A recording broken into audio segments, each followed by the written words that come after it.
The blood-stained telegram trembled in Kathleen Edgewood's hands as she stared in disbelief at the words that would forever change her life. It was 1878, and the untamed vastness of the Arizona territory had just become even more desolate. Her husband was dead, murdered by outlaws while transporting cattle to a neighboring ranch, leaving her alone with their 5-year-old son in a world that showed little mercy to a woman on her own. The modest ranch house outside Coolidge seemed to shrink around her as the reality of her situation sank in. 23 years old, widowed, and with a small child depending on her, the future looked as barren as the desert stretching beyond her porch. "Mama!" Little Thomas tugged at her skirt, his innocent eyes searching her face. "Why are you crying? Where's Papa?" Kathleen knelt down, tucking the telegram into her pocket. She brushed a strand of auburn hair from her face and tried to steady her voice. "Papa's gone to heaven, sweetheart. He won't be coming back to us." The words felt hollow, inadequate. How could she explain death to a child when she herself couldn't comprehend the cruelty of it? "But he promised to bring me a new wooden horse," Thomas said, his lower lip quivering. Kathleen pulled her son close, her tears falling into his soft brown hair. "I know, my love. I know." That night, after Thomas had finally fallen asleep, Kathleen sat at the kitchen table with the ranch ledger open before her. The numbers were merciless. Without James, without his strength and knowledge, the small cattle operation they'd built together would fail within months. The bank would foreclose, and then what? A young widow with a child had few options in a frontier town like Coolidge. A knock at the door startled her. At this hour, past 10 in the evening, visitors were unusual and often unwelcome. Kathleen reached for James's shotgun, which she'd kept loaded since receiving the telegram that morning. "Who's there?" she called, holding the weapon steady despite her trembling hands. "It's Franklin Moore, Mrs. Edgewood. I'm sorry to disturb you so late." "The banker." Kathleen lowered the shotgun and opened the door.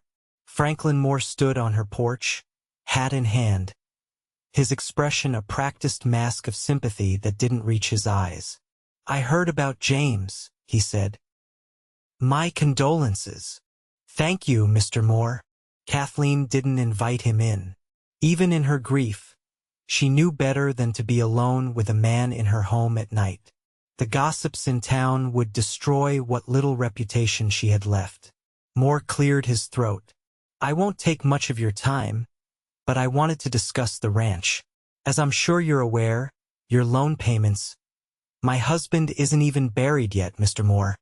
"Of course, and I apologize for the timing, but business is business. The bank has obligations to its shareholders." He shifted uncomfortably. "I can offer you a fair price for the property. It would save you the trouble of trying to run it yourself, which, forgive me for saying, would be nearly impossible for a woman alone." The condescension in his voice ignited something in Kathleen, a spark of defiance amid the ashes of her grief. "I appreciate your concern, Mr. Moore, but I'll need time to consider my options. Good night." She closed the door on his protests and leaned against it, clutching the shotgun to her chest. The ledger on the table seemed to mock her with its columns of dwindling numbers. Moore was right about one thing: she couldn't run the ranch alone. But selling wasn't an option. This land was Thomas's inheritance, the dream she and James had built together. The answer came to her with startling clarity. She needed help, hired help. The money from their last cattle sale would be enough to pay a ranch hand for a few months. It was a temporary solution, but it would buy her time to figure out a more permanent one. The next morning, Kathleen dressed with care, choosing her best calico dress and pinning her hair neatly under her bonnet. She hitched the wagon herself, a task that took twice as long without James, and lifted Thomas onto the seat beside her. "Where are we going, Mama?" he asked, his eyes still puffy from crying himself to sleep. "Into town. We're going to find someone to help us with the ranch." The streets of Coolidge were busy with the usual morning activity, merchants opening their shops, freight wagons delivering goods, cowboys from nearby ranches picking up supplies. Kathleen felt the stares as she drove down Main Street. News traveled fast, and everyone knew she was now the widow Edgewood. She tied the wagon outside the general store and helped Thomas down. Inside, she approached the store owner, Henry Wilson, a friend of James who had always been fair in his dealings with them. "Mrs. Edgewood," he greeted her solemnly. "I was mighty sorry to hear about James. He was a good man." "Thank you, Mr. Wilson. I was wondering if you might help me. I'm looking to hire a ranch hand, someone experienced with cattle. Would it be possible to post a notice on your board?" Wilson's expression was doubtful. "You planning to keep the ranch running then?" "I am." He scratched his beard. "That's a hard road for a woman, even one as capable as yourself. The men around here, they might not take to working for a female boss." "I don't need them to like it, Mr. Wilson.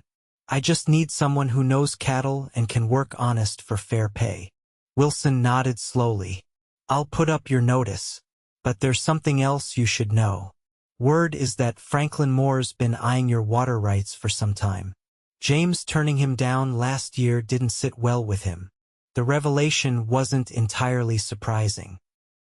The creek that ran through their property was one of the few reliable water sources in that part of the county. But it added urgency to her situation. Moore wasn't just being opportunistic. He had been planning this. "All the more reason to keep the ranch," Kathleen said firmly.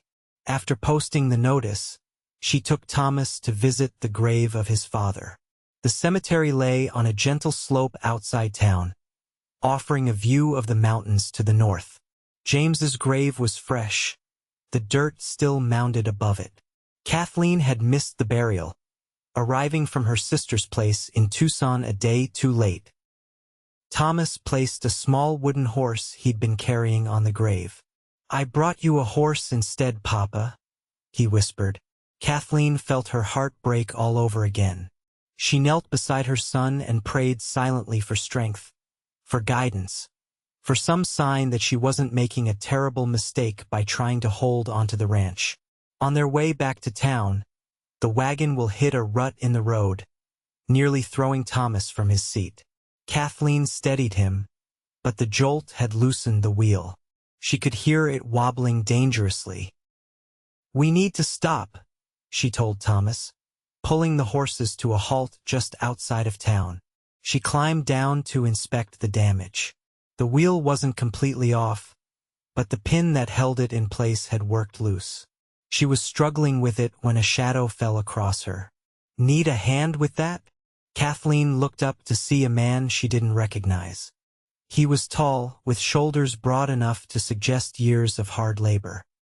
His face was weathered from the sun, with lines at the corners of his eyes that deepened when he smiled. He wasn't young, perhaps in his early 30s, but there was a vitality about him that caught her attention. "The pins come loose," she explained, stepping back. "Easy enough to fix." He knelt and examined the wheel. From his pocket, he produced a small tool and worked the pin back into place with practiced efficiency. "That should hold, but you'll want to have the blacksmith look at it when you get to town." "Thank you, Mr. Keegan." "Flynn Keegan." He touched the brim of his hat. "And you'd be Mrs. Edgewood, I reckon."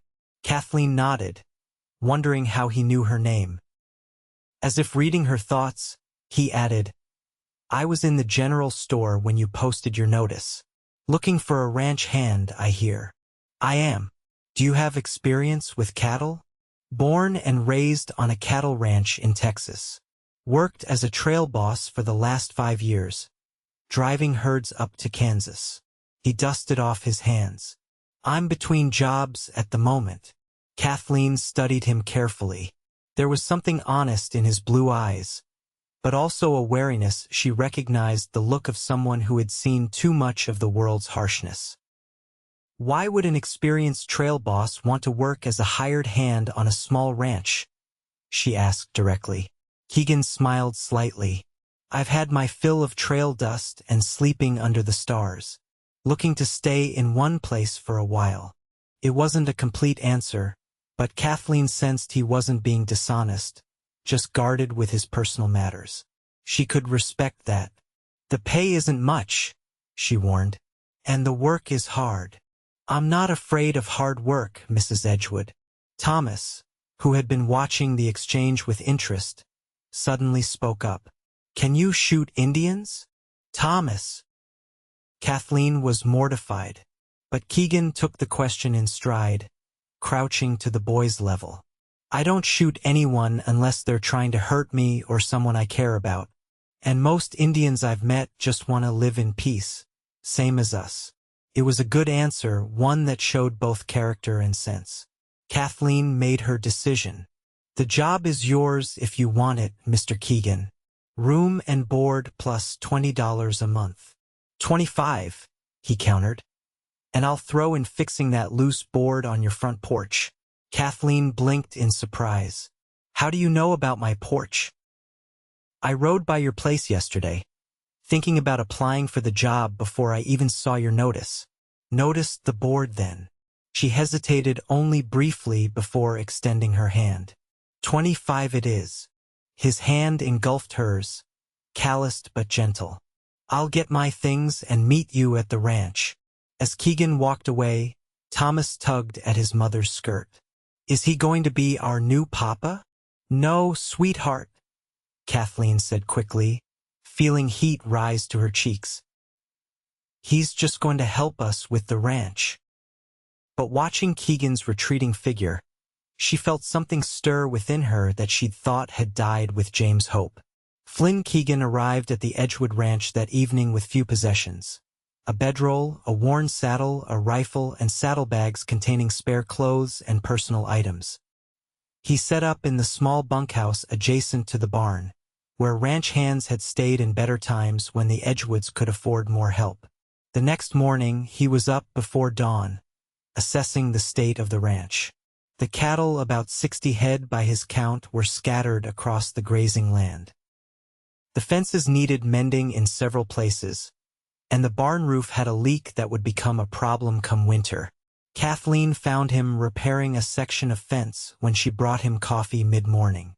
You're up early, she said, handing him the steaming cup. Sun's burning daylight. No sense in wasting it. He accepted the coffee gratefully.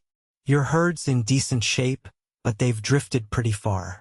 We should round them up, do a proper count, check for any that need doctoring. I counted 58 last week, before. She trailed off, unable to finish the sentence. Before your husband was killed, Keegan completed gently. I heard in town. I'm sorry for your loss. Kathleen nodded, appreciating his directness. There was something refreshing about someone who didn't dance around the subject of her widowhood. James was taking 10 head to the Murphy Ranch when he was attacked, she said. The sheriff found the cattle scattered, but managed to recover them. They're in the south pasture now. Keegan sipped his coffee. Did they catch the men who did it? No. Sheriff Benton says they were likely just passing through. Keegan's expression hardened slightly. Or someone didn't want those cattle delivered. Any reason someone might want to prevent that sale? The question caught Kathleen off guard. She hadn't considered that James's death might have been more than a random act of violence. The Murphys have been having trouble with rustlers, she said slowly. James was going to help them strengthen their security after delivering the cattle. Man with a reputation for being good with security suddenly gets ambushed while heading to help a neighbor with rustling problems. Keegan shook his head. That doesn't sit right with me. It didn't sit right with Kathleen either, now that he put it that way. But the implications were too disturbing to contemplate fully. One thing at a time, she said, more to herself than to him. Right now, we need to focus on keeping this ranch running. Keegan nodded. Fair enough. I'll finish this section of fence, then start rounding up the cattle. The boy can help if you don't mind. Thomas? He's only 5. Old enough to start learning. I was helping my pa by that age. Kathleen hesitated. James had always said Thomas would be a rancher someday, but she hadn't expected his education to begin so soon, or under such circumstances. Nothing dangerous, Keegan assured her, reading her concern. Just riding with me to get a feel for the land and the animals. She found herself nodding. All right, but he needs to be back by noon for his lessons. Yes, madam. As she walked back to the house, Kathleen was struck by how naturally Keegan had stepped into the role of ranch foreman. There was a competence about him that inspired confidence, a quiet authority that reminded her of James but was distinctly his own. Over the next few weeks, Keegan proved his worth a dozen times over. He mended fences, repaired the barn roof, and even managed to get the old windmill working again. The cattle were rounded up, counted, and those that needed treatment for various ailments were tended to. Thomas followed him everywhere, soaking up knowledge like a sponge. Keegan taught him how to tell which grasses were best for cattle, how to spot signs of illness in the animals, and even let him help with simple tasks like filling water troughs. Kathleen, meanwhile, kept the books and managed the household. She also rode out with Keegan occasionally, learning things about ranching that James had never taught her, not because he didn't think she could learn, but because their roles had been so clearly defined. With Keegan, the lines were different. He treated her as a partner in the enterprise, respecting her authority as his employer but also acknowledging her need to understand all aspects of the ranch. One evening, as they sat on the porch after Thomas had gone to bed, Kathleen found herself telling Keegan about how she and James had come to Arizona territory. We were barely 20, just married, with dreams bigger than our pockets, she said, smiling at the memory. James had worked cattle in Texas and heard that land was cheaper out here. We arrived with just enough money to buy this place, 100 acres and a dozen cattle. You've built it up well, Keegan observed. 160 acres now, if I'm not mistaken, and nearly 70 head. James did that. With your help, Keegan corrected. A ranch is never built by one person alone. The simple acknowledgement of her contribution brought unexpected tears to her eyes. She blinked them away, embarrassed. What about you? She asked, changing the subject. You mentioned Texas, but not much else. Keegan was silent for a long moment, and Kathleen thought he might not answer. When he finally spoke, his voice was low. I had a wife once, Sarah, and a daughter, Emma. They died of fever while I was away on a cattle drive. By the time I got home, they were already in the ground. He stared out at the darkening landscape. I couldn't stay there after that. Started taking jobs as a trail boss, moving from place to place. I'm sorry, Kathleen said softly, understanding now his earlier reluctance to share his past. It was 5 years ago. The pain doesn't go away, but you learn to live alongside it. The shared experience of loss created a new understanding between them. Kathleen recognized in Keegan a kindred spirit, someone who knew the particular ache of having life's path suddenly and cruelly altered. As summer progressed into fall, the ranch began to show signs of recovery. The cattle were healthy, the buildings repaired, and there was even a small profit from the sale of a few head. But beneath the surface of this success, troubles were brewing. Franklin Moore visited again, this time with a formal notice from the bank about their loan payments.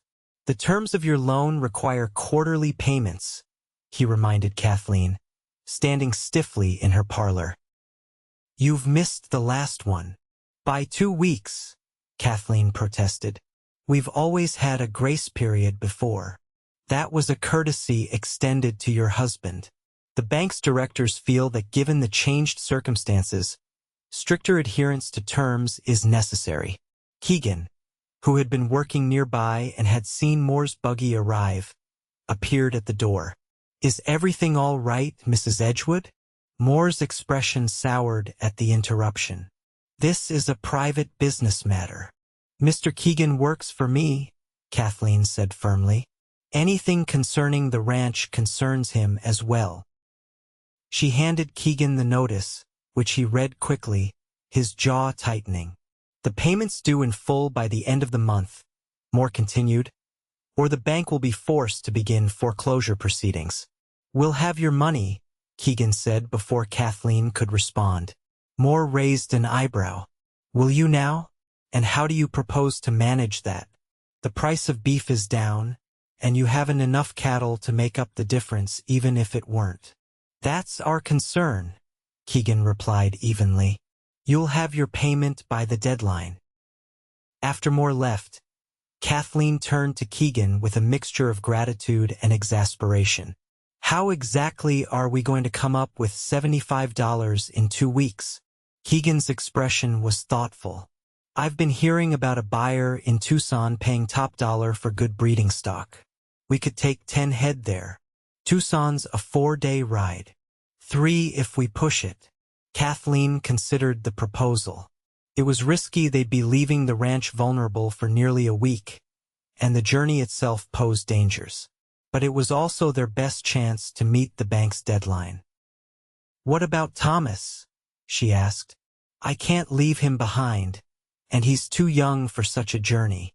Your neighbor, Mrs. Miller, didn't you say she watches him sometimes? Yes, but not for days on end. Keegan thought for a moment. Then he comes with us.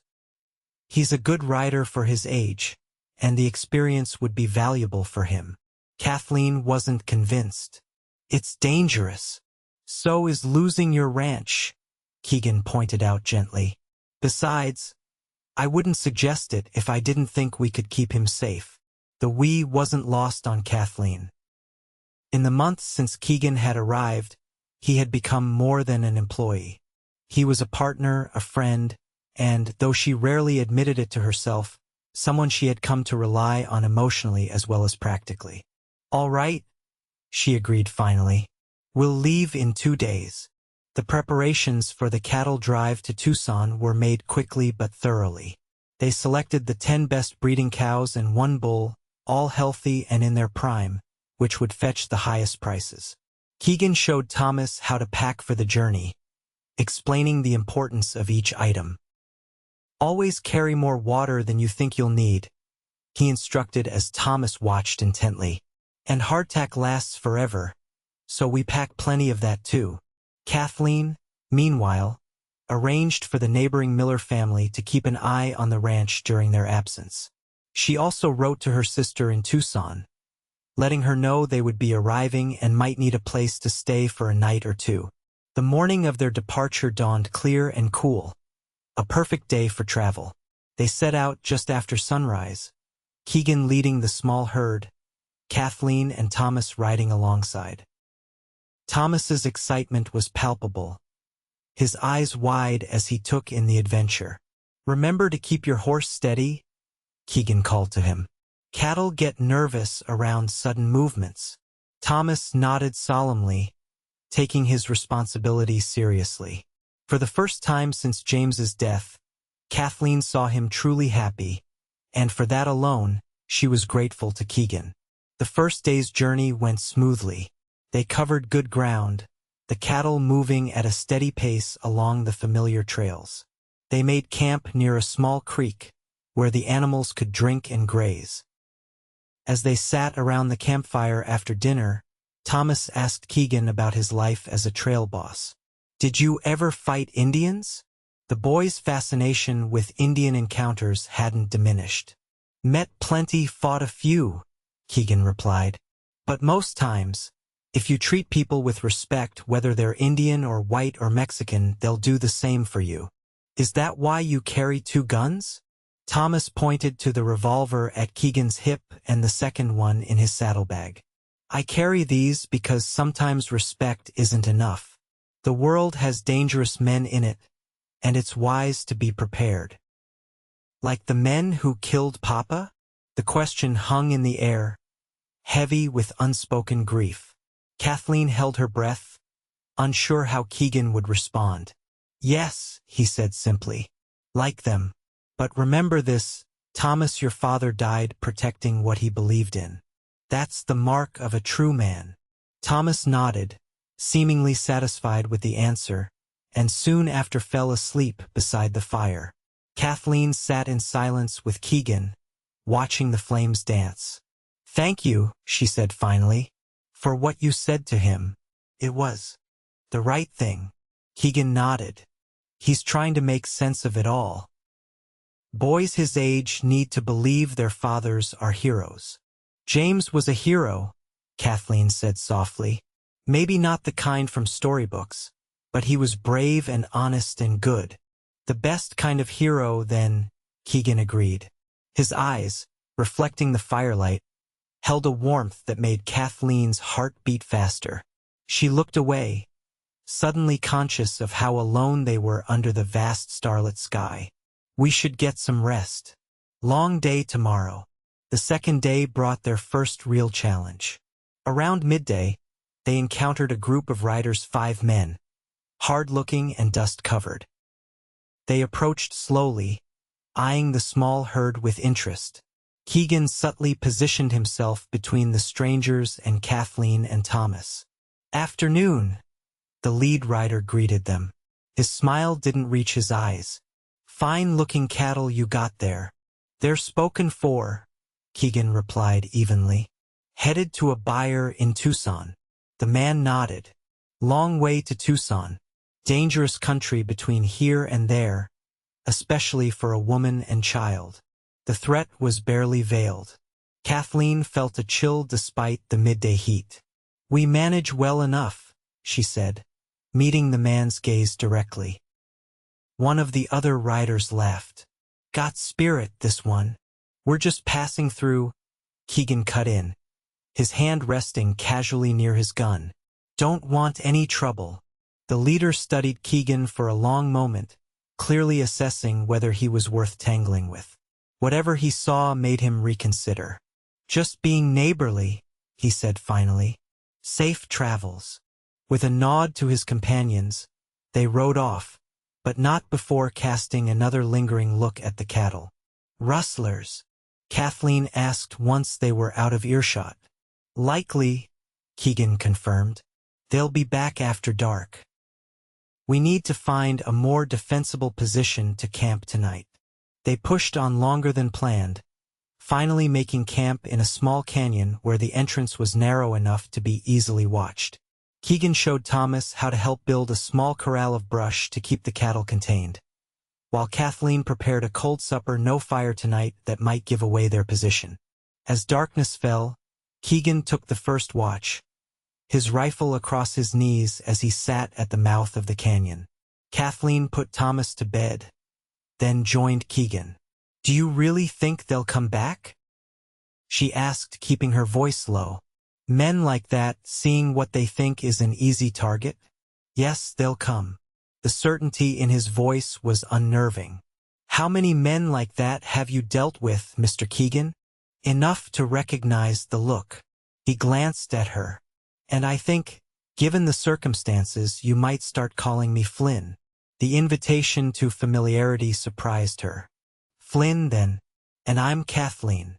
They sat in companionable silence for a time, listening to the night sounds, the soft lowing of cattle, the distant call of a coyote, the whispering wind through scrub brush.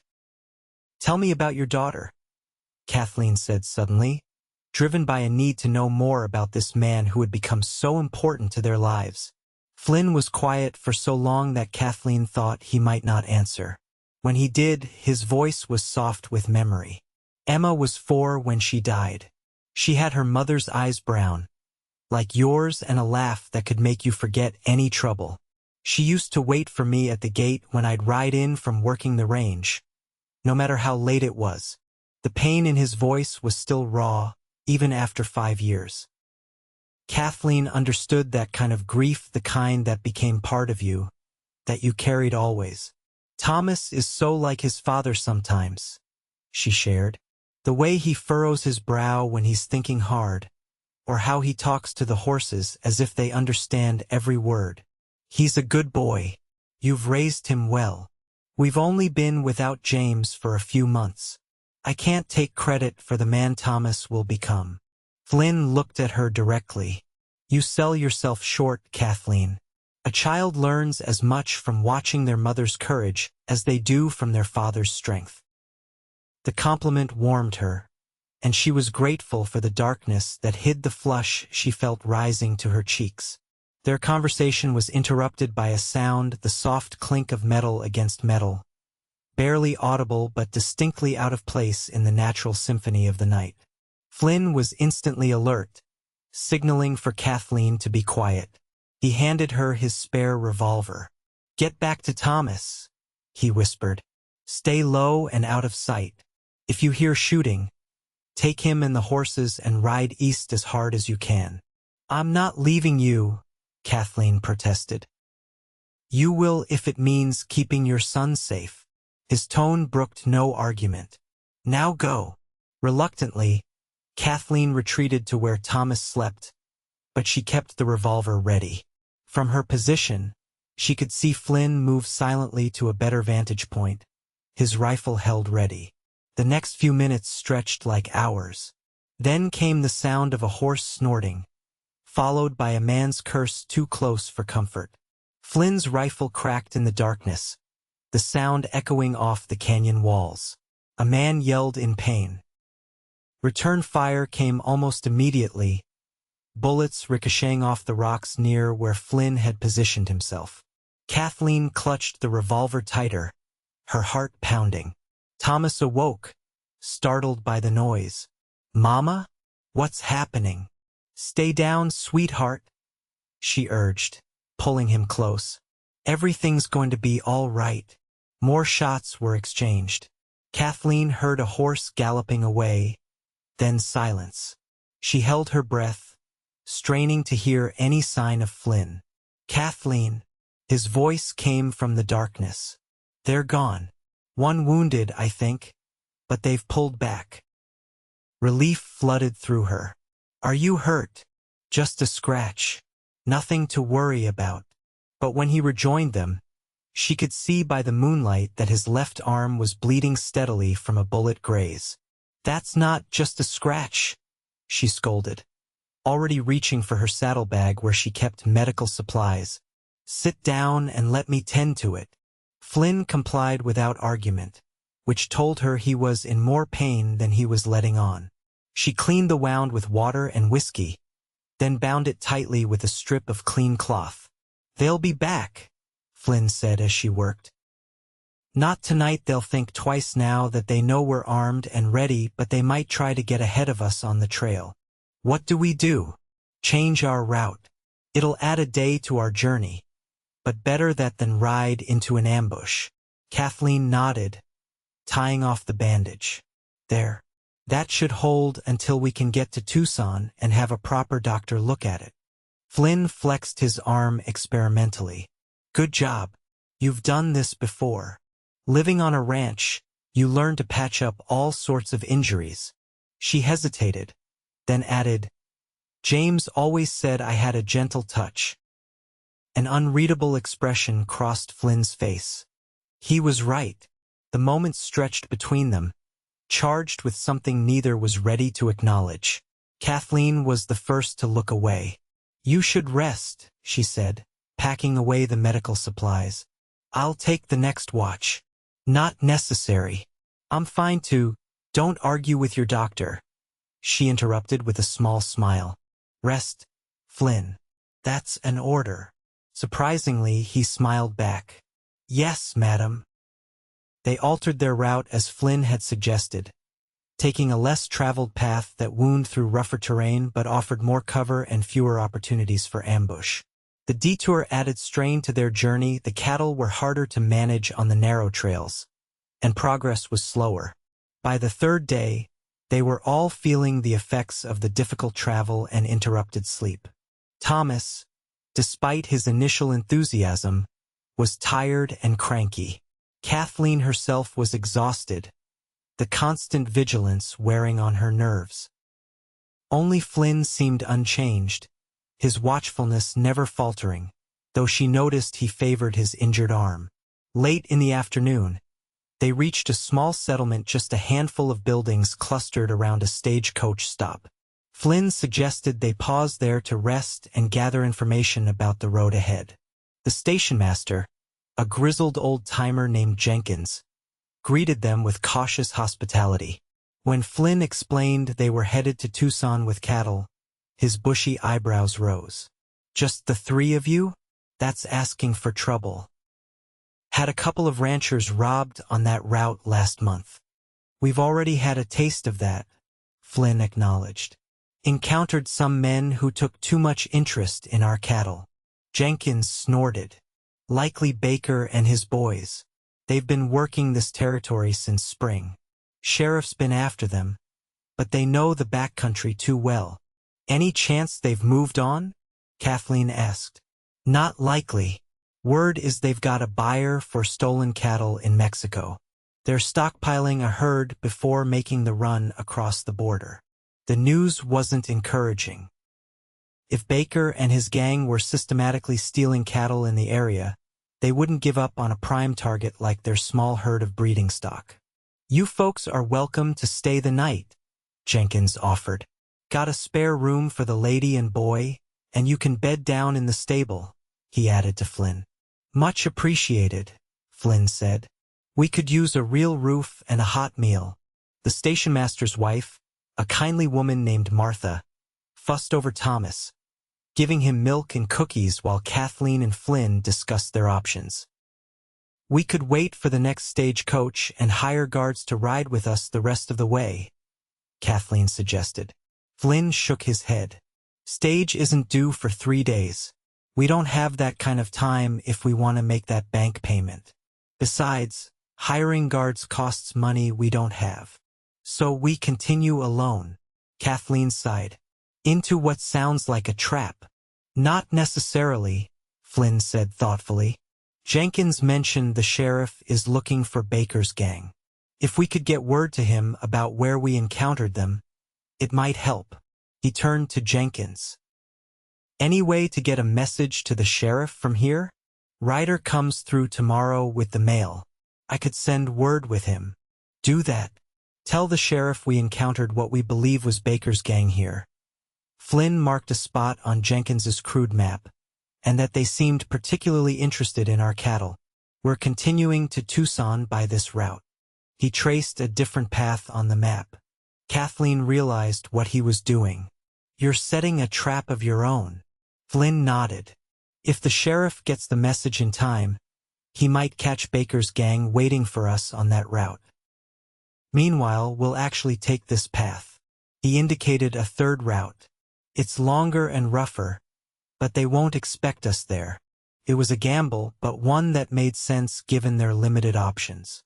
That night, despite the comfort of sleeping in a real bed, Kathleen found rest elusive.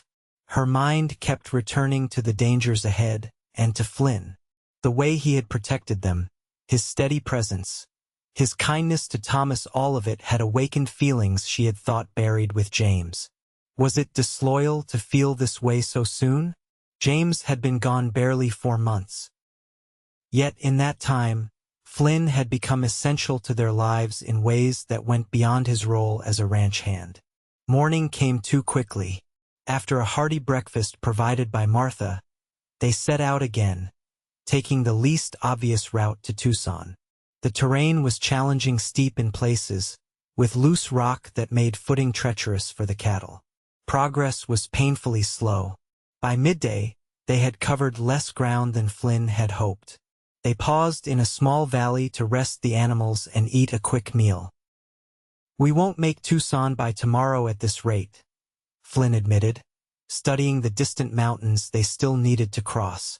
"But better slow than sorry." Thomas, revived by a night in a real bed, had regained his enthusiasm for the adventure. He was helping keep the cattle together, proudly showing off the skills Flynn had taught him. "He's taking to ranching naturally," Flynn observed as they watched the boy. "Just like his father wanted," Kathleen said with a mixture of pride and melancholy. Flynn glanced at her. "And what do you want for him?" The question caught her off guard. "I want him to be happy, of course.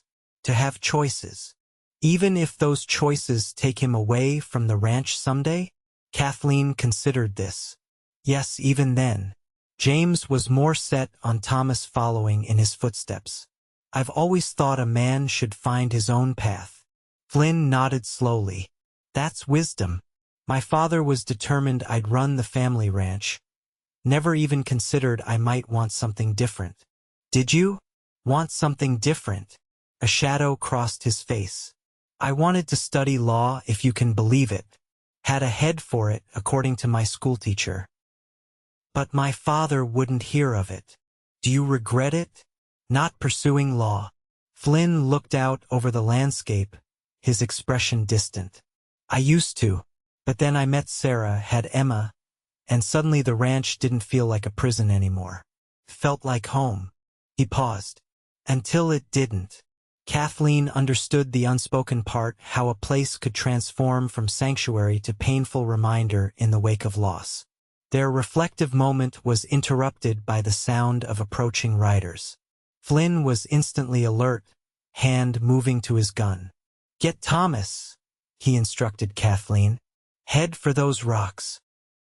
But as the riders came into view over the ridge, Flynn relaxed slightly. It was a small group of 3 men, led by an older gentleman in a well-worn suit. They approached openly, no weapons drawn. Afternoon, the leader called as they drew near. Mighty strange place to be driving cattle. Avoiding trouble, Flynn replied cautiously. The man nodded understandingly. Baker's gang, I'd wager. They've been making these trails dangerous for honest folk. He touched the brim of his hat. Judge Hector Simmons, at your service. These are my associates, Mr. Parker and Mr. Wilson. We're on circuit, heading back to Tucson after hearing cases in the northern settlements. Flynn introduced himself and Kathleen, relaxing a bit at the mention of the law. You travel light for a judge, he observed, noting the lack of a security detail. Simmons chuckled. Can't afford to pay for guards on a territorial judge's salary. Besides, most folks respect the law enough not to trouble its representatives. His expression sobered. Though Baker's men might be the exception. Mind if we ride along with you? Safety in numbers, as they say. Kathleen and Flynn exchanged glances. Additional company, particularly a judge and his clerks, would certainly discourage further attacks. But something about the timing seemed too convenient. Happy to have the company, Flynn said finally, his tone friendly but his eyes watchful. We're making for Tucson ourselves. Ought to be there day after tomorrow. Simmons dismounted with a grunt. Excellent. We'll water our horses and be on our way together then. He approached Kathleen and Thomas, smiling genially. Mrs. Edgewood, a pleasure. And who's this young man? My son Thomas, Kathleen replied, keeping a protective hand on the boy's shoulder. Fine-looking lad. Going to be a rancher like his father, I imagine. The question was innocent enough, but Kathleen felt a flicker of unease.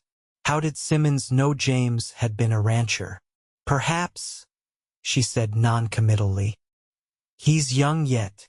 Flynn, she noticed, had positioned himself where he could watch both Simmons and his companions, who were ostensibly watering their horses but seemed to be taking a keen interest in the cattle. Judge, Flynn said casually, you mentioned Baker's gang.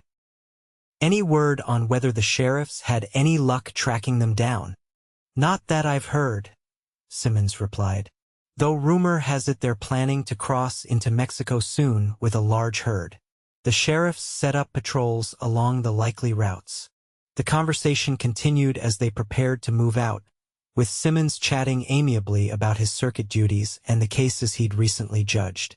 It all seemed normal enough, yet Kathleen couldn't shake the feeling that something was off. As they rode, Flynn maneuvered his horse alongside hers, falling slightly behind the others. Keep Thomas close, he murmured, barely audible. Something's not right. You feel it too? She whispered.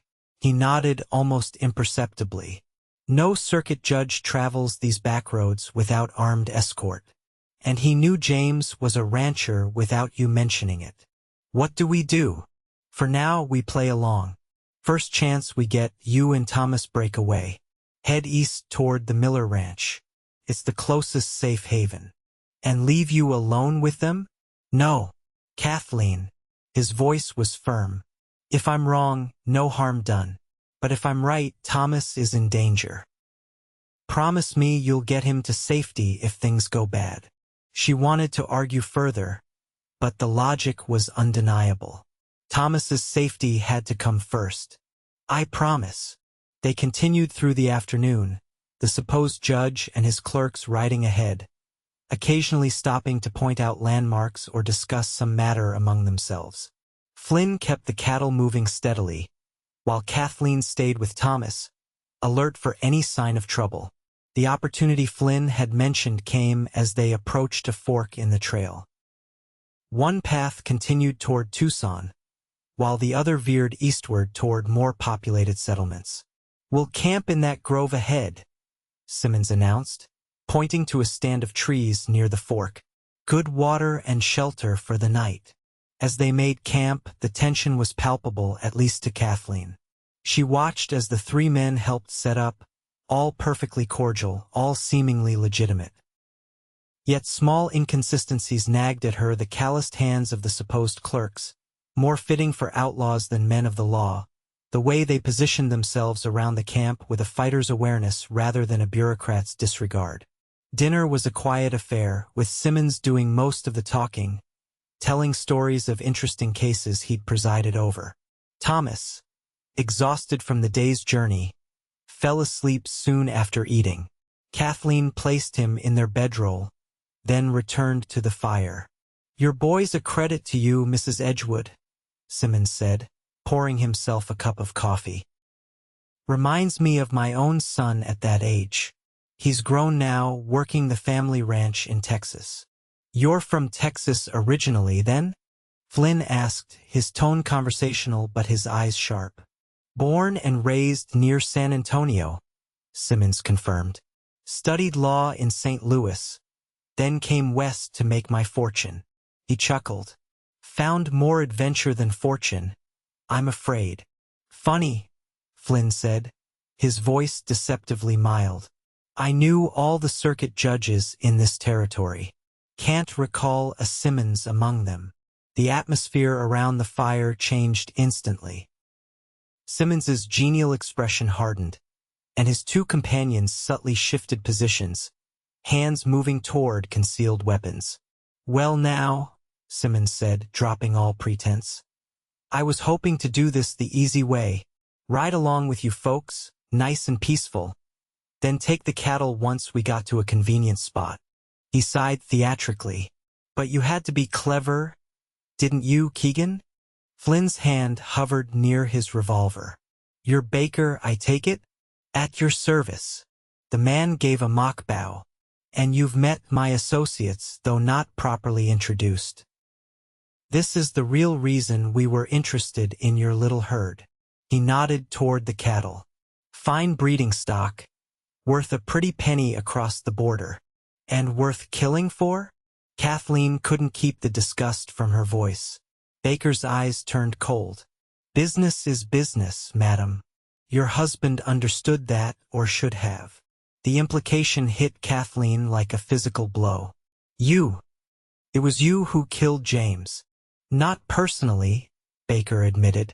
But my men, yes. He was delivering cattle to the Murphys who'd been causing us trouble. Had to send a message. Rage and grief surged through Kathleen, nearly overwhelming her composure. Flynn's hand found hers briefly, a steadying touch that pulled her back from the brink. So what happens now? Flynn asked, his voice level despite the tension. Baker smiled without humor. Now we take your cattle, your horses, and anything else of value. You three can walk back to civilization if you're lucky. And if we refuse? Flynn's question hung in the air like gunsmoke. Then the boy becomes an orphan twice over. Baker's hand moved deliberately to his gun. Make your choice, Keegan. Is a herd of cattle worth dying for? Flynn seemed to consider for a moment, then slowly raised his hands. No sense in bloodshed. Take the cattle. Just leave us our horses and supplies. Baker looked surprised but pleased by the surrender. Smart man. Dawson. Tie them up while we get the herd ready to move. The man called Dawson approached with rope. As he reached for Flynn's wrists, Flynn exploded into action. His fist connected with Dawson's jaw, sending him sprawling. In the same fluid movement, Flynn drew his revolver and fired at the third man, who was reaching for his weapon. Run! Flynn shouted to Kathleen. Get Thomas and go! Kathleen didn't hesitate. She sprinted to where Thomas lay sleeping, scooping him into her arms as gunfire erupted behind her. The boy woke with a cry of confusion as she carried him toward the horses. Mama! What's happening? Hold tight to me, she instructed, lifting him onto her horse and mounting behind him. She could hear more shots, shouts of anger, the frightened lowing of cattle. As she turned the horse toward the eastern trail, she looked back. Flynn was engaged in a desperate firefight with Baker, both men using fallen logs for cover. The third outlaw lay motionless nearby, while Dawson was struggling to his feet, blood streaming from a wound in his shoulder. Everything in Kathleen screamed to go back, to help Flynn, but the precious weight of her son against her chest reminded her of her promise. With tears blurring her vision, she dug her heels into the horse's flanks and galloped away from the camp, away from Flynn. Thomas clung to her, sobbing in fear and confusion. Where's Flynn, Mama? Why are we leaving him?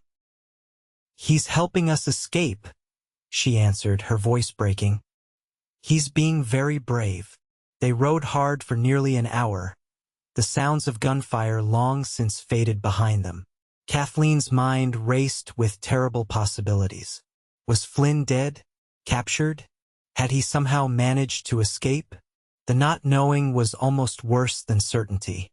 Finally, she slowed their pace, realizing that pushing the horse too hard would leave them stranded. They needed to be strategic now to find help. According to Flynn's earlier estimates, they were about 15 miles from the Miller Ranch. If they continued through the night, they might reach it by dawn. But traveling in darkness with a child was risky. The terrain was treacherous, and they could easily become lost. Are we going home, Mama? Thomas asked, his voice small and frightened. Not yet, sweetheart. We're going to the Miller's ranch. Remember them? They have a boy about your age. Thomas nodded against her chest. What about Flynn? And the cattle? Kathleen swallowed hard. Flynn wanted us to be safe. That's what's important right now. They continued at a steadier pace, Kathleen constantly scanning their surroundings for any sign of pursuit. As the moon rose, providing better visibility, she allowed herself to hope that they might actually reach safety. But fate had other plans. As they crested a small rise, the horse suddenly stumbled, letting out a pained whine. Kathleen felt the animal go down beneath them and barely managed to pull Thomas clear as they fell. She landed hard, the breath knocked from her lungs, but her first thought was for her son. Thomas? Are you hurt? I'm okay, Mama. His voice trembled, but he seemed unhurt. The horse wasn't so fortunate. It had stepped in a prairie dog hole, breaking its leg in the fall. The animal lay thrashing in pain, its injury clearly beyond repair. Kathleen fought back tears as she realized what had to be done. She retrieved her revolver from the saddlebag, then led Thomas a short distance away. Cover your ears, sweetheart, and close your eyes. Thomas obeyed, his small hands pressing against his ears. Kathleen returned to the horse, murmured a quiet apology, and did what mercy required. The gunshot echoed across the empty landscape. Kathleen stood for a moment, overcome by the cruel turn of events. They were now on foot, miles from help, with Baker's men potentially in pursuit. And Flynn, she couldn't bear to think of what might have happened to him. She salvaged what supplies she could from the saddlebags, a canteen of water, some jerky, a small knife, and a box of matches. It wasn't much, but it might keep them alive until they reached help. "We need to keep walking," she told Thomas, trying to sound confident for his sake. "Can you be brave for me?" He nodded solemnly, his eyes wide with fear but trusting. Kathleen took his hand, oriented herself using the stars as James had taught her, and began walking eastward. They trudged through the night, Kathleen carrying Thomas when his little legs gave out. The boy drifted in and out of sleep in her arms, occasionally mumbling questions about Flynn or home. Each time, Kathleen assured him that everything would be fine, even as her own hope dwindled. Dawn found them exhausted, their water nearly gone, still miles from the Miller Ranch. Kathleen's arms ached from carrying Thomas, and her feet were blistered inside her boots. But the growing light revealed something that renewed her determination, a thin column of smoke in the distance, perhaps from a campfire or homestead. "Look, Thomas," she pointed. "Where there's smoke, there are people. Maybe they can help us." They altered their course toward the smoke. As they drew nearer, Kathleen grew cautious. The smoke could be from Baker's men, regrouping after the confrontation with Flynn. She found a vantage point on a small hill and studied the source. It was indeed a campfire with a single figure sitting beside it. The man's back was to them, but something in his posture was hauntingly familiar. As Kathleen watched, heart pounding, the man stood and turned, scanning the horizon as if looking for something or someone. "Flynn!" Thomas's cry of recognition came before Kathleen could stop him. The boy broke free of her grasp and ran headlong down the hill toward the campfire. The man turned sharply at the sound, then dropped to one knee, arms outstretched to catch Thomas as he barreled into him. Even from a distance, Kathleen could see it was indeed Flynn, bruised, bloodied, but gloriously alive. She ran down the hill, heedless of her exhaustion, tears streaming down her face. When she reached the camp, Flynn was still holding Thomas, his expression a mixture of relief, joy, and disbelief. "I thought we'd lost you," Kathleen gasped, reaching them. Flynn released Thomas and stood, wincing slightly from what appeared to be a wound in his side. "I thought the same about you, when I couldn't find your trail in the dark." Without thinking, Kathleen threw her arms around him, burying her face against his chest. She felt his arms encircle her, strong and secure, and for the first time since fleeing the camp, she allowed herself to truly feel the terror and relief of the past hours. "What happened?" she asked finally, drawing back but staying within the circle of his arms. "Baker and his men." Flynn's expression darkened. "Baker's dead. Took a bullet meant for me from one of his own men. Dawson got away, wounded. The third man didn't make it." He grimaced. "The cattle scattered during the gunfight. I managed to round up about half of them, plus my horse. They're grazing in that draw beyond the camp." "You came looking for us?" Kathleen said, the realization hitting her anew. "Of course I did." Flynn's voice was rough with emotion. "I don't leave women or kids behind. Never have, never will." The simple declaration, spoken with such conviction, broke something open inside Kathleen. All the feelings she'd been trying to suppress, the growing attachment, the admiration, the longing rushed to the surface. "They called you a fool, didn't they?" she asked softly. "For coming after us instead of saving yourself or the cattle." A ghost of a smile touched Flynn's lips. "Baker certainly thought so. Said I was throwing away my life for nothing." His eyes held hers. He was wrong. The moment stretched between them, charged with unspoken feelings. It was Thomas who broke it, tugging at Flynn's sleeve. "I knew you'd find us," the boy said with the simple faith of childhood. Mama was scared, but I told her you'd come. Flynn ruffled Thomas's hair. Smart boy. Now how about some breakfast? I've got coffee brewing and bacon ready to fry. As Flynn prepared food, Kathleen told him about their flight, the horse's accident, and their night walking across the prairie. He listened gravely, his jaw tightening at the mention of the horse, his eyes softening at the description of Thomas's courage. You did everything right, he assured her. Getting Thomas away was the priority. But I left you, Kathleen said, the guilt she'd been carrying finally voiced. I ran while you fought. Flynn shook his head firmly. You kept your promise and protected your son. There's no higher duty than that. He handed her a cup of coffee, his fingers brushing hers. Besides, I'm harder to kill than Baker bargained for. After they'd eaten, Flynn outlined his plan.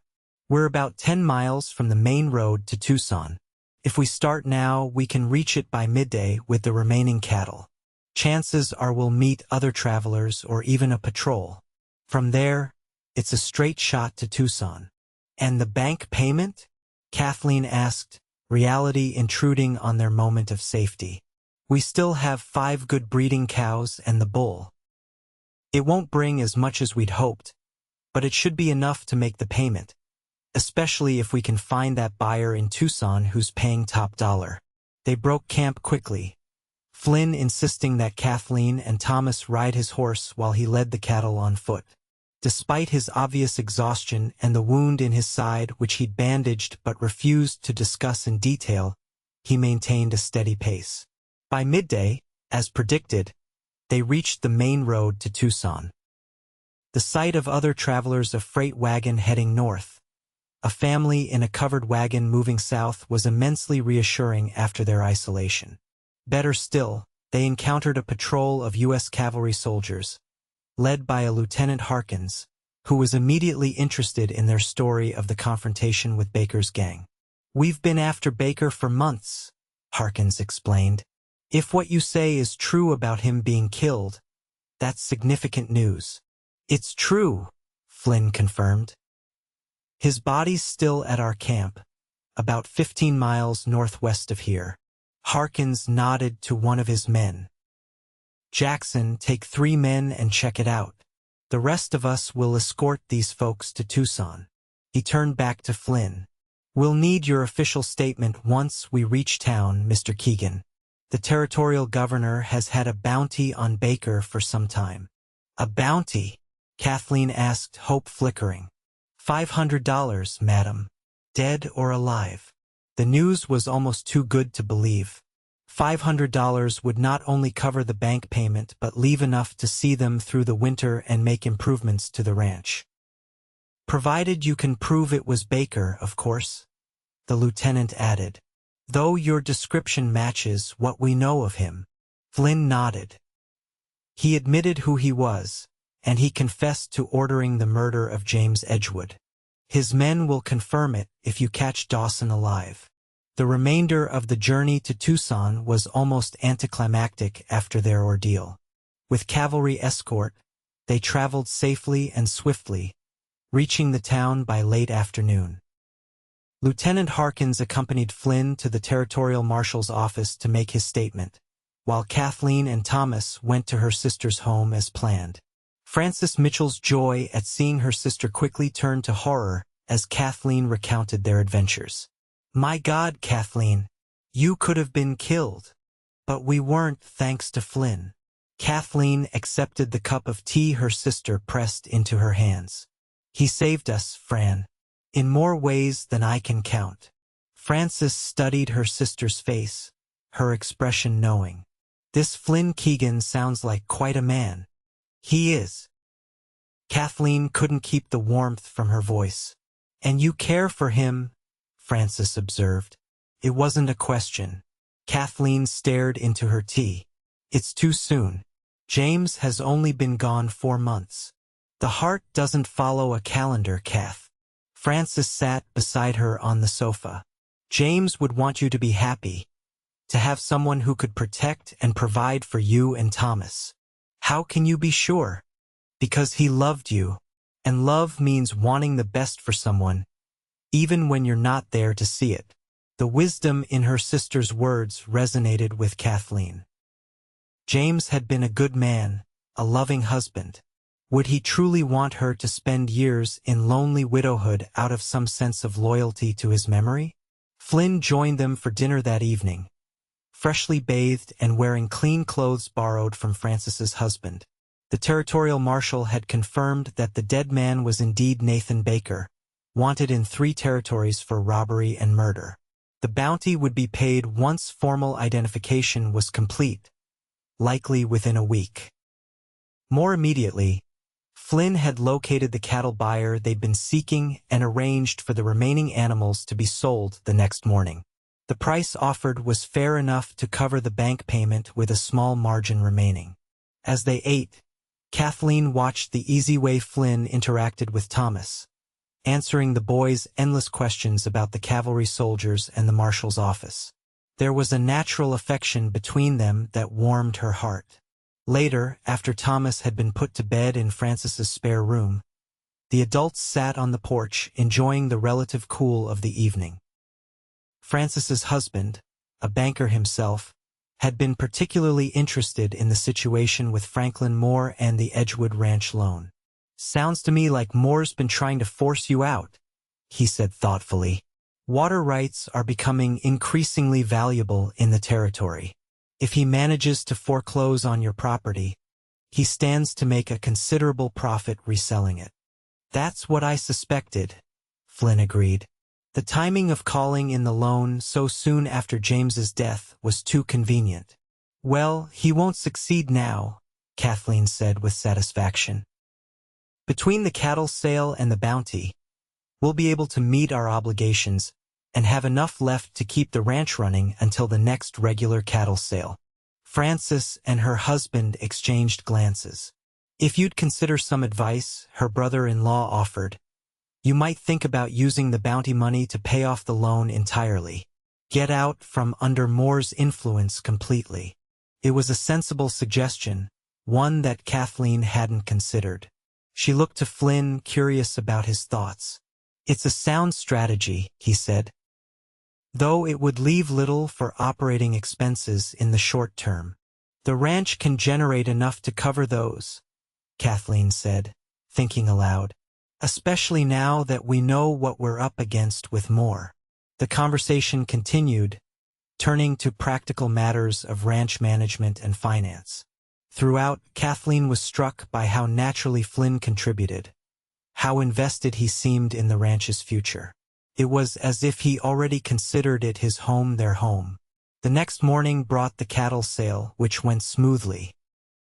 The buyer, impressed by the quality of the breeding stock, even expressed interest in future purchases. With the money secured, Flynn accompanied Kathleen to the Territorial Bank to arrange a draft that could be presented to Moore's Bank in Coolidge. As they walked back to Francis's house, a sense of accomplishment buoyed them both. They had faced danger, overcome obstacles, and secured the immediate future of the ranch. Yet beneath that satisfaction ran a current of uncertainty. The adventure that had thrown them together was ending. What would come next? "I've been thinking," Flynn said as they paused in the shade of a large cottonwood tree, "about what happens when we get back to the ranch." Kathleen felt her heart quicken. "What about it?" "Well, you hired me as a ranch hand. We've sorted out the immediate financial troubles, rounded up the cattle, even dealt with the men who killed James." He hesitated, uncharacteristically uncertain. "I suppose I'm wondering if you still have need of my services." The formal phrasing couldn't disguise the real question beneath it. Was there still a place for him in their lives? Kathleen took a deep breath. "Flynn, you've become much more than a hired hand to us. To me." She met his gaze directly. "I don't want you to stay because I need your services. I want you to stay because we've come to care for you." The admission hung between them, not quite the full truth but as much as Kathleen dared express. Flynn stepped closer, close enough that she could see the flecks of gold in his blue eyes. And if I want to stay for the same reason, because I care for you and Thomas, then I would say that sounds like a good beginning, Kathleen whispered. Flynn's hand came up to touch her cheek, gentle as a summer breeze. Kathleen, I never thought I'd feel this way again after Sarah died. Never thought I'd want to put down roots anywhere. But being with you and Thomas, it's like coming home after a long journey. Tears pricked at Kathleen's eyes. I felt the same emptiness when James died, like the future had collapsed into nothing but duty and endurance. You brought hope back into our lives, Flynn. He leaned forward, his lips meeting hers in a kiss so tender it made her heart ache. It wasn't a passionate embrace, they were standing on a public street. After all, but in its gentle promise, it contained worlds of possibility. When they returned to Francis's house, Thomas ran to meet them, excited to show Flynn the toy horse Francis's husband had given him. As Kathleen watched them together, she felt a sense of rightness, of pieces falling into place. That evening, as they prepared for their journey back to the ranch, Flynn pulled Kathleen aside. There's something I need to tell you, he said, his expression serious. Something about my past. Concerned by his tone, Kathleen nodded. Go on. I wasn't completely honest about why I left Texas after my wife and daughter died. He took a breath. I didn't just leave because of grief. I left because I killed a man. Kathleen felt a chill. Who? The doctor who was supposed to treat them. He was drunk, too drunk to help when they fell ill with fever. By the time another doctor could be found, it was too late. Flynn's face hardened at the memory. I confronted him afterward. Things got heated. He drew on me, and I shot him. Self-defense, Kathleen said, relieved. Yes, but his family had influence. The local law was willing to call it justified, but they suggested I might want to leave town before the family took matters into their own hands. Flynn looked at her intently. I wanted you to know. No secrets between us. Kathleen reached for his hand. Thank you for telling me. It doesn't change how I feel. And how is that exactly? There was a vulnerable hope in his question that touched her deeply. I think, she said slowly, that I'm falling in love with you, Flynn Keegan. It's happened faster than I ever would have expected, and part of me feels guilty for it, but I can't deny what's in my heart. The smile that broke across his face was like sunrise after the longest night. I love you too, Kathleen. Have almost from the first day, though I tried to fight it. And now I'm done fighting. He squeezed her hand. When we get back to Coolidge, after we've settled things with the bank, I'd like to speak to the minister about us. If you're willing. The proposal, indirect as it was, still left no doubt about his intentions. Kathleen felt a momentary hesitation, not about her feelings for Flynn, but about the swiftness of events. I'd need some time, she said honestly. Not long, but enough to be sure we're doing this for the right reasons, not just because of what we've been through together. Flynn nodded, understanding in his eyes. I can respect that. I've waited 5 years to feel this way again. I can wait a little longer to do things properly. The journey back to Coolidge was a stark contrast to their harrowing trip to Tucson. With the bounty claim filed and the cattle money secured, they traveled by stagecoach, arriving home in comfort if not speed. Thomas, delighted to be returning with both his mother and Flynn intact, chattered throughout the journey about the adventures they'd had and the new things he'd learned. Flynn taught me how to tell which way is north using the stars, he informed a fellow passenger, an elderly lady who smiled indulgently at his enthusiasm, and how to make a fire with just one match, and how to call cattle with a special whistle. Sounds like you've learned a great deal, the woman observed. She glanced between Flynn and Kathleen with a knowing smile. You have a fine family, sir. Before either of them could correct her assumption, Thomas piped up. Flynn's not my pa. My pa went to heaven. But Flynn takes care of us now. The simple declaration, delivered with a child's directness, brought tears to Kathleen's eyes. Flynn, seated beside her, reached for her hand, giving it a gentle squeeze. "Yes," he said quietly, his eyes on Thomas but his words meant for Kathleen. "I do, and I always will." Their arrival in Coolidge caused something of a sensation. Word of their confrontation with Baker's gang had preceded them, transmitted via telegraph and carried by travelers. As they stepped down from the stagecoach, several townsfolk approached to congratulate Flynn on defeating the notorious outlaw. Henry Wilson from the general store was among the first to greet them. "Heard you got Baker himself, Keegan. That's a story folks'll be telling for years." Flynn accepted the praise modestly. "Just defending what needed defending. How have things been here?" Wilson's expression turned serious. "Moore's been asking about you, Mrs. Edgewood. Came by the store twice wanting to know when you'd be back. Seemed mighty interested in whether you'd make that loan payment." "Did he now?" Kathleen exchanged glances with Flynn. "Well, we'll be paying him a visit first thing tomorrow." They spent the night at the ranch, finding it undisturbed thanks to the miller's watchful eye during their absence. Thomas fell asleep almost immediately, exhausted from the journey and the excitement of returning home. Kathleen and Flynn sat on the porch afterward, much as they had that first evening he'd arrived. The darkening landscape spread before them. But everything had changed since then. They were no longer employer and employee, widow and hired hand, but partners in all but name. "What will you say to Moore tomorrow?" Flynn asked. Kathleen smiled. "That depends on whether the bounty money comes through in time. If it does, I'll pay off the loan entirely. If not, I'll make the required payment and let him know the rest will be coming soon. Either way, he loses his chance to take the ranch."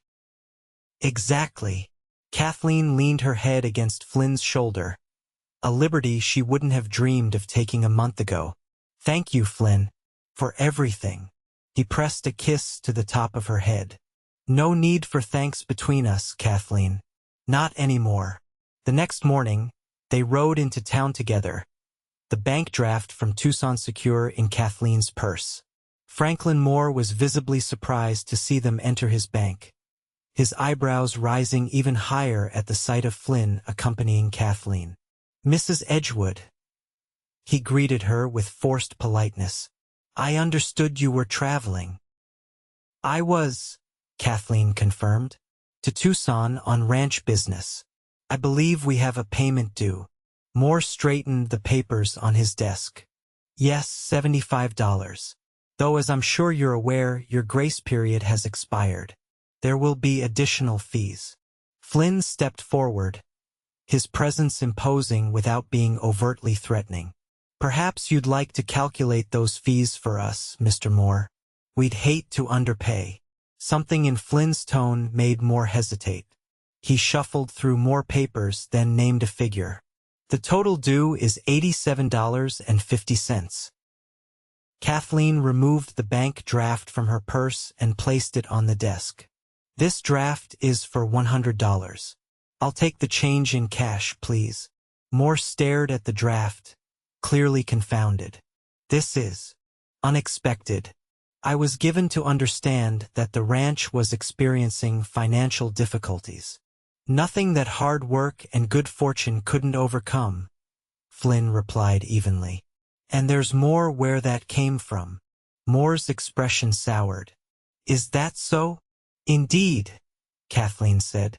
"In fact, I'll be returning next week to pay off the loan in full." The banker couldn't hide his dismay. "Pay it off? But there's no prepayment provision in your agreement. The terms clearly state that the loan may be repaid in full at any time with accrued interest." Flynn interrupted. "I took the liberty of reviewing the contract myself." Moore's face flushed with anger. "And who exactly are you to involve yourself in Mrs. Edgewood's financial affairs?" Kathleen straightened, meeting Moore's gaze directly. "Mr. Keegan is my fiancé, Mr. Moore, and as such, he has every right to help me protect my interests and my son's inheritance." The declaration, made without prior discussion, surprised even Flynn, whose head turned sharply toward her. But he recovered quickly, a slow smile spreading across his face as he took her hand in his. "That's right," he confirmed, his eyes never leaving Kathleen's. "And I take that responsibility very seriously." Moore looked between them, realization dawning that his plans for acquiring the Edgewood water rights had just evaporated. "I see," he said stiffly. "Well, congratulations are in order, I suppose. I'll process this payment immediately." As they left the bank a few minutes later, cash in hand, Flynn tugged Kathleen to a stop in the shade of the building's awning. "Fiancé?" he asked, his tone amused but his eyes serious. Kathleen felt a blush rise to her cheeks. "I'm sorry for springing that on you. It just seemed like the right thing to say in the moment, to make it clear to Moore that things have changed." Flynn's smile deepened. "I'm not complaining, just checking whether you meant it." "I did," she admitted softly, "if the offer still stands." Instead of answering, Flynn drew her closer, one hand coming up to cradle her cheek. Then, heedless of the public setting and the potential for gossip, he kissed her not with the gentle restraint of their kiss in Tucson, but with a passion that left no doubt about his feelings. When they finally broke apart, Kathleen was breathless. "I take it that's a yes?" Flynn laughed, the sound full of joy. "That's a definite yes, Kathleen Edgewood." They were married 3 months later, after a proper courtship that satisfied both Kathleen's sense of propriety and Flynn's desire to do things the right way. The ceremony, held in the small church in Coolidge, was attended by nearly everyone in town, plus Frances and her husband from Tucson. Thomas, dressed in his Sunday best, stood proudly beside them as Flynn promised to love and cherish Kathleen for all his days, and as she pledged the same in return. When the minister pronounced them husband and wife, Thomas was the first to cheer, his young voice rising above the congregation's applause. The bounty money, which had indeed come through, allowed them to pay off the bank loan entirely. Franklin Moore, outmaneuvered and defeated, sold his interest in the bank shortly afterward and left Coolidge for opportunities elsewhere. With the ranch free of debt, Flynn and Kathleen were able to implement improvements that James had only dreamed of, expanding their grazing land, upgrading the buildings, even hiring 2 young cowboys to help with the increased herd. As for Baker's gang, Dawson was eventually captured near the Mexican border. His testimony confirmed that James's murder had been ordered by Baker to intimidate the Murphys and other ranchers who might resist their rustling operations. The knowledge that her husband had died as an innocent victim of frontier lawlessness brought Kathleen a measure of closure, if not comfort. Life settled into a rhythm of hard work and simple pleasures. Flynn proved to be not just a skilled rancher but a loving husband and a patient stepfather. Under his guidance, Thomas blossomed, learning the ways of the ranch while also attending the school that had recently opened in Coolidge. On the first anniversary of their marriage, Flynn surprised Kathleen with a gift, the deed to an additional 40 acres adjoining their property, land with rich grazing potential and access to another small creek. "How did you manage this?" she asked, stunned by his generosity. "Saved most of my wages from before we were married, plus a little from the cattle sales." He watched her face anxiously. "Do you like it?" "Like it? Flynn, it's perfect." She threw her arms around him. "But you didn't need to do this. What's mine is already yours." "I wanted to contribute something that was just for me," he explained. "Something that shows my commitment to our future together." That future grew brighter still when, a few months later, Kathleen discovered she was expecting a child. The news brought both joy and trepidation. Childbirth on the frontier was always dangerous, and Kathleen was acutely aware of the risks. Flynn insisted on bringing a proper doctor from Tucson for the delivery, regardless of the expense. "I'm not taking any chances with you or the baby," he said firmly when Kathleen protested the extravagance. "Not when I've been given a second chance at family." Their son, James Flynn Keegan, was born on a crisp autumn day in 1880, healthy and strong-lunged. Thomas, now 7, was fascinated by his little brother, proudly helping with simple tasks and telling anyone who would listen that he was going to teach the baby all about horses and cattle when he got bigger. As Kathleen watched Flynn cradle their newborn son, his face transformed by wonder and love, she thought of the journey that had brought them to this moment. From the depths of grief to the heights of joy, from strangers to family, from a woman alone to a wife and mother twice over. "What are you thinking?" Flynn asked, noticing her thoughtful expression. "About how close we came to never having this," she answered honestly. "If you hadn't ridden by our ranch that day, if I hadn't posted that notice, if Baker's gang hadn't attacked us," Flynn added, understanding her train of thought. "Yes, so many chances for our paths never to cross, or to end before they really began." Flynn placed their son in his cradle, then sat beside Kathleen on the bed, taking her hand in his. "I don't believe that's how life works, Kathleen. Some things are meant to be, no matter the obstacles." "Like us?" she asked, smiling. "Especially us." He kissed her softly. "When I rode back for you and Thomas that night, Baker called me a fool. Said no woman and child were worth dying for." "And what did you tell him?" Flynn's eyes, filled with all the love he felt for her, met hers. "I told him I don't leave women or kids behind. Never have, never will." He paused, his voice deepening with emotion. "What I didn't say, what I knew in my heart, was that you and Thomas weren't just any woman and child. You were already my family, even then." Kathleen felt tears of happiness well in her eyes. "And now we always will be."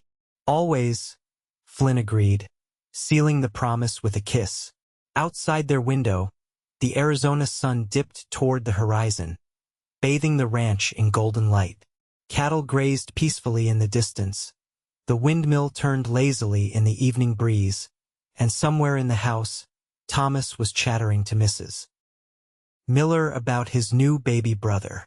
It was everything Kathleen had once feared lost forever: home, family, love, future. All restored and made new again because one man had refused to leave them behind, had insisted on riding back when others called him a fool.